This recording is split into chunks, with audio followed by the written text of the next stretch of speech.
It's Thirsty Thursday. You're so thirsty, thirsty Thursday. Thirsty for knowledge, Thirsty Thursday. Drink it up.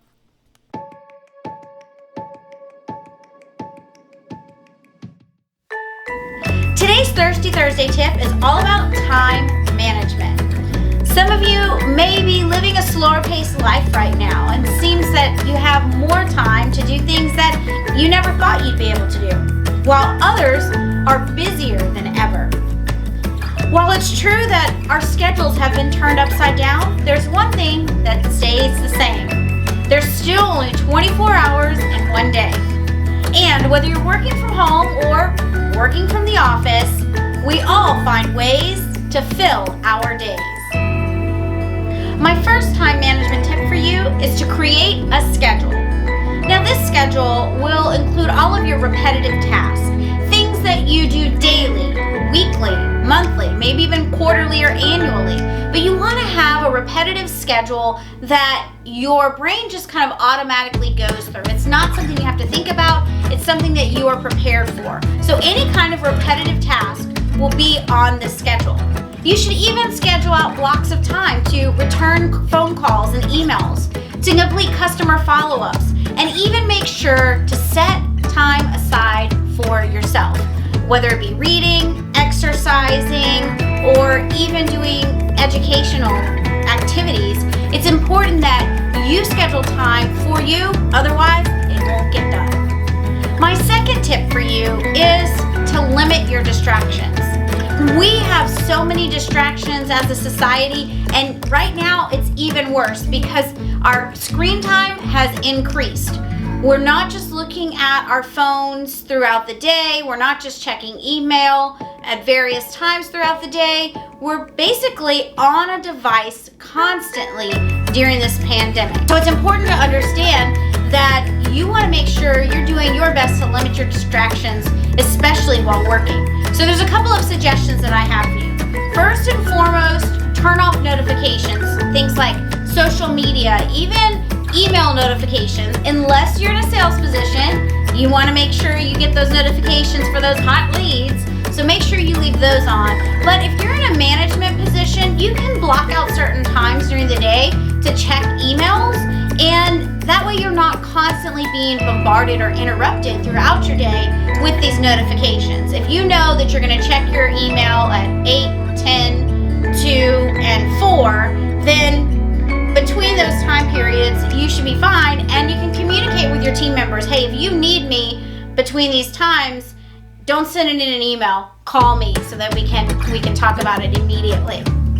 So turn off those notifications so that you can limit those distractions. In addition to that, take all of the apps that are not essential off of your home screen from your smart device. Meaning things like game apps, your social media apps, things that you don't necessarily need. I would try to limit your homepage to only 10 apps or less, and put everything else on pages 2, 3, 4 so that you consciously have to swipe over in order to get to those apps. The act of doing that swipe is one that's with intention, and if you have all those notifications and apps on that home screen, then what happens is you go to send a message, or you hang up, you answer the phone and then hang up. All of a sudden you see the notifications and you get sucked in. So put those apps on a separate screen page so that you have to go there with intention. And then you can set aside time for those activities. They're not bad activities, you just don't want them to distract you when you're trying to get your work done. So if social media is something that is important to you, schedule it. Plan to spend a certain amount of time every day or a certain time during the day on social media. And the rest of the time, notifications are off and it's put away, out of the way.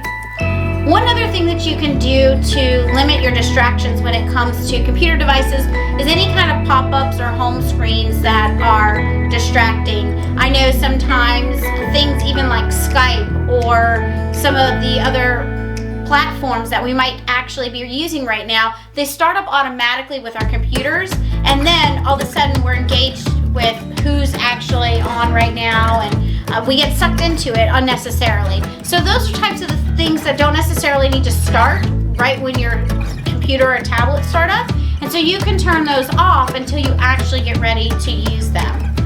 Time management tip number 3 is to use the 2-minute rule. What's the 2-minute rule, you might ask?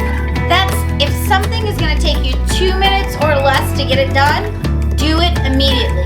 Studies have shown that actually putting that task off and coming back to it later, having to remember what it was you needed to do, go through your necessary notes, actually takes longer. So when something comes across your desk or an idea comes to your head, if it's going to take 2 minutes or less, get it over with, get it done right then. Don't put it off. My next idea for time management is to chunk it. And I don't mean throw things out. What I mean is chunk like items together.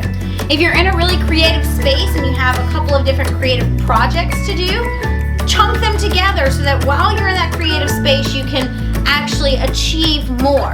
If there's several phone calls that you need to make them all together at once.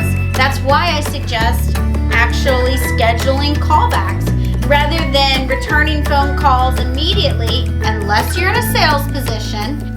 If you're in a management position or another position that isn't sales driven, then you can schedule those callbacks so that your team and anyone who's calling for you knows that you're going to be returning your calls between a certain window of time.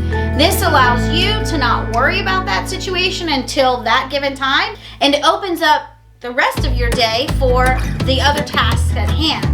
While it also lets your customers and your team members know that you are going to return those calls at a specific time, and they're more aware and they know what to expect.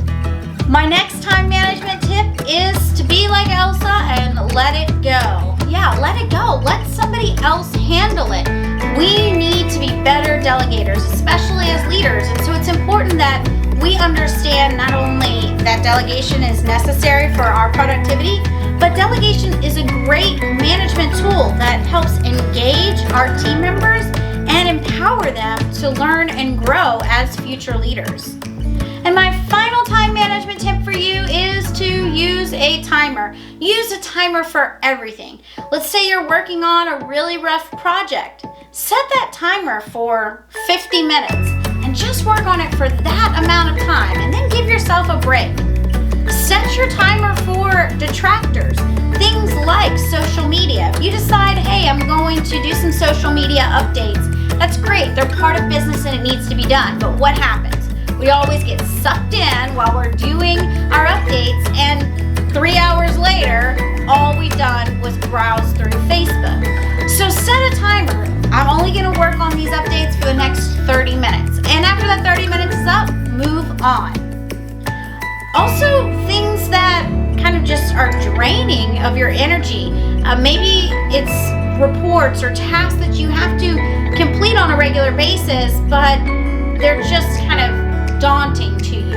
Again, set timers and work on them in small bites so that they don't seem so overwhelming and frustrating.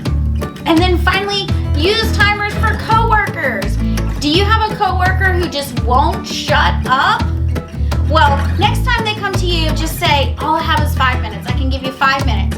And then put everything down, listen to them intently, engage with them, and then at the end of that 5 minutes say, I've really enjoyed talking to you and catching up, but I really need to get back to what I'm doing.